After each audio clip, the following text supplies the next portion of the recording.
Hai, Assalamualaikum warahmatullahi wabarakatuh. Tajuk masa dan waktu dalam tajuk kecilnya tempoh masa. Okey, macam mana kita nak cari tempoh masa? Okey, di akhir pembelajaran, diharap murid dapat menentukan tempoh masa melibatkan unit jam dan minit dalam tempoh 24 jam. Okey, tempoh masa. Definisinya ataupun maksudnya ialah jangka waktu atau jumlah masa sesuatu perkara berlaku.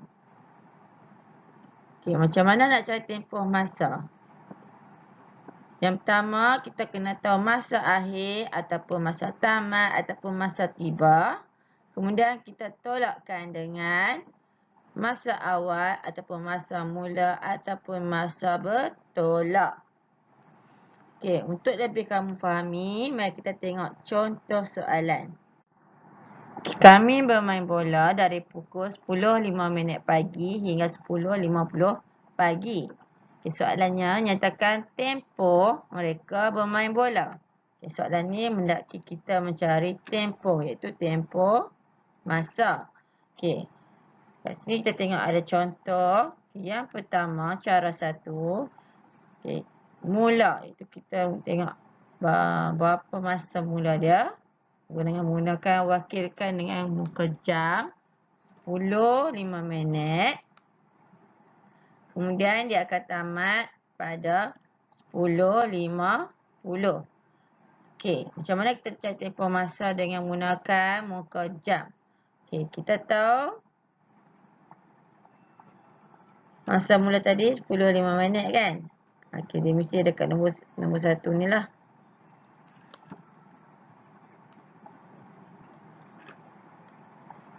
Okay, jadi dia akan gerak nak pergi ke 10 ni, nombor 1 ni. Okay, bila dia gerak kat sini, dia ada nilai dia 5 minit.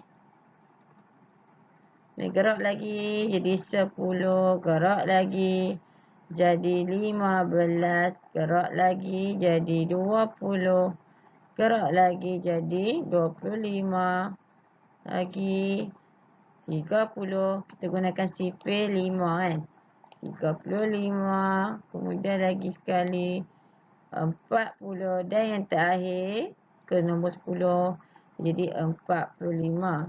Jadi jawapan kamu tempoh masa dia adalah 45 minit. Okey, ni kalau kamu gunakan cara satu dengan menggunakan pergerakan jarum minit.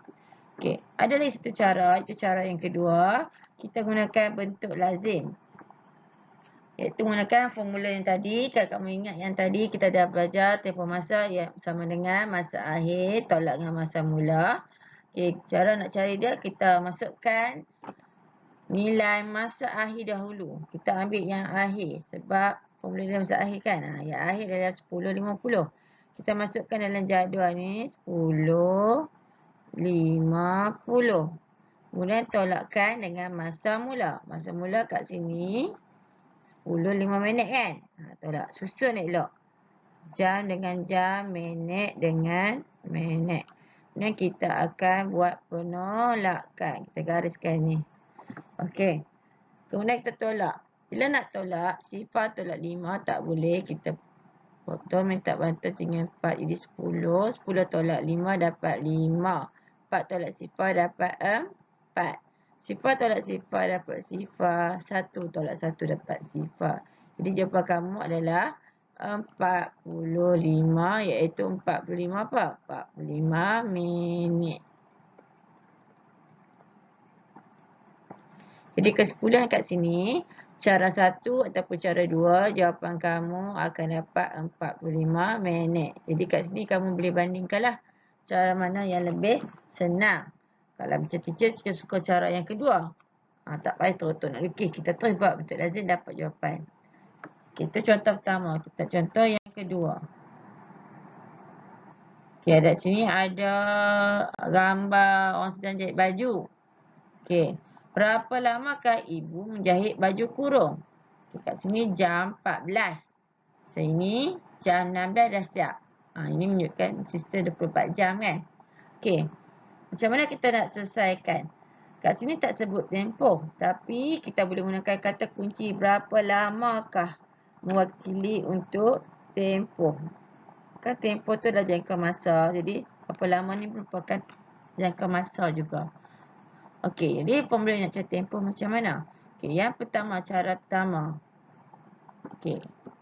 Kali ni kita tak guna muka jam. Kita gunakan garis nombor. Kita buat garis nombor. Kita masukkan yang pertama jam 14. Kemudian nak pergi ke jam 16 kan. Dia mesti jumpa jam 15 dulu. Kemudian baru jam 16. Okay, jadi macam mana nak tahu apa tempoh dia atau berapa lama kamu dia menjahit baju. Okey. Daripada jam 14 ni nak ke jam 15. Kamu dah ambil masa berapa? 1 jam. Jadi jam 15 nak ke jam 16, 1 jam lagi. Jadi bila kamu himpunkan 1 jam, kamu akan dapat berapa? 2 jam. Okey. Itu cara yang pertama. Cara yang kedua, kita gunakan kaedah bentuk lazim. Kita masukkan, ingat, mesti ambil masa akhir. Iaitu 16, masukkan dalam bahagian jam. Minit tak ada, kita gantikan dengan sifar.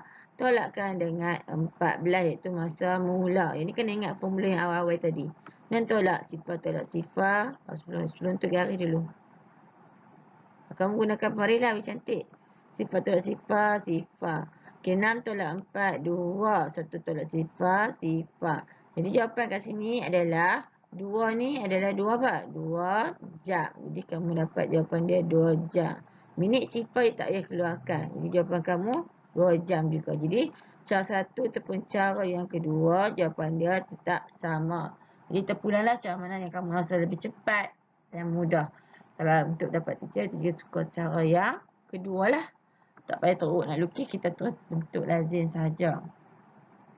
Okey, soalan seterusnya. Kira tempoh mula gotong royong sehingga selesai. Tempoh. Kali ni senang dia buat tempoh dah. Daripada mula gotong royong hingga selesai. Okay, jadi kita kena rujuk jadual. 7.40 kita untuk berkumpul dan taklimat. 8.10 gotong royong ikut zon. 11.40 selesai gotong royong. Jadi kat sini, jadi masa untuk mula gotong royong ni adalah 8.10. Dan masa untuk akhir ialah 11.40. Okey. Jadi, macam mana nak cari tempoh masa? Ingat formula dia. Tempoh masa sama dengan masa akhir tolakkan dengan masa mula. Jadi kita buat cara bentuk lazim lebih senang. Okey, buat jadual, ada kolom jam dan minit, elok gunakan pembaris. Kemudian masukkan, ambil yang masa akhir dulu, iaitu 11.40. Nak tolakkan dengan 8.10. Okey, 8 susun elok. 8.10. Okey, kita gariskan dia. Kamu gunakan marilah. Okey, jawapan kamu akan dapat sifar tolak sifar. 4 tolak 1, 3. 1 tolak 8 tak boleh. Petak bantai 10 tolak 8, 2 tambah 1, 3. Okey, kat sini jawapan kamu kena keluarkan. Iaitu apa? 3 jam 30 minit. Setiap kali bila kamu buat pengiraan bentuk lazim, kamu kena keluarkan jawapan dia macam ni semula nah. Iaitu 3 jam 30 minit. Jangan biarkan dalam kotak. Keluarkan jawapan dan tulis unit dia. Okey.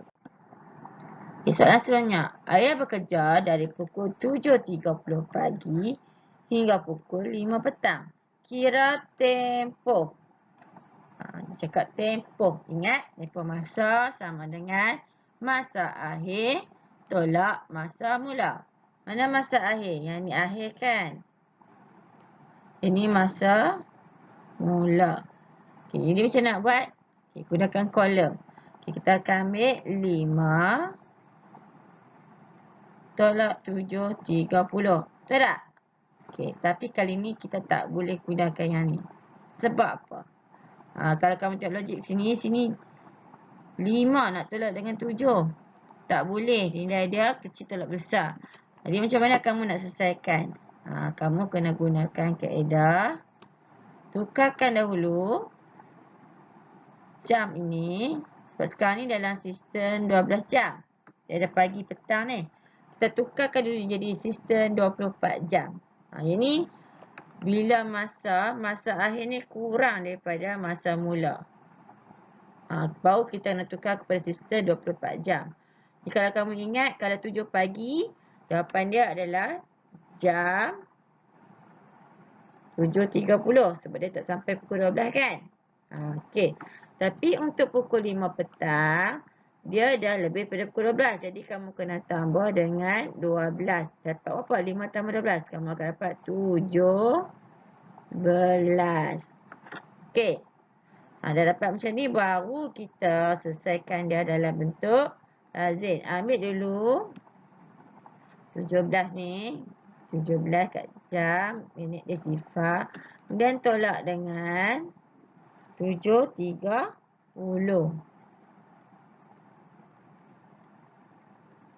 Gariskan. Okey. Sekat ni faham tak? Kamu tak boleh ambil 5 tolak 7. Ataupun kamu kata, susah ambil 7 tolak 5. Tak boleh juga. Sebab kita kena ikut formula dia. Akhir tolak mula. Tapi sebabkan akhir ni, 5 ni kurang daripada 7. Jadi kita kena tukar kepada, ingat, kena tukar kepada sistem 24 jam dulu. Okey, beza dengan soalan sebelum-sebelum ni, tak ada masalah sebab kamu boleh tolak terus kan. Untuk soalan ni, kamu kena tengok betul-betul. Okey, kita sambung balik. Kita tolak semula yang tadi. Okey, bila nak tolak, kamu jangan tolak lagi. Kamu tengok dulu. Kat sini, nilai dia adalah sifar-sifar. Nak tolak dengan 30, tak boleh. Bila tak boleh, kena minta bantuan. Kamu akan minta bantuan dekat jam. Okey, jam ni kamu potong 7 ni jadi 6. Kamu ingat, kamu minta kat jam, 1 jam adalah 60 minit. Jadi kena jadi kat sini 60. Dia baru tolak. Sifar tolak sifar, 6 tolak 3, 3. Okey, 6 tolak 7 tak boleh minta bantuan. Jadi 10, 10 tolak 7, 3, 3 tambah 6, 9. Jadi jawapan kamu adalah keluarkan semula. Ingat, mesti kena keluarkan iaitu 9 jam 30 minit. Okey. Okey, cara kamu dapat fahami. Kalau tak faham lagi, ulang semula hingga kamu faham. Dan selamat mencuba. Bye.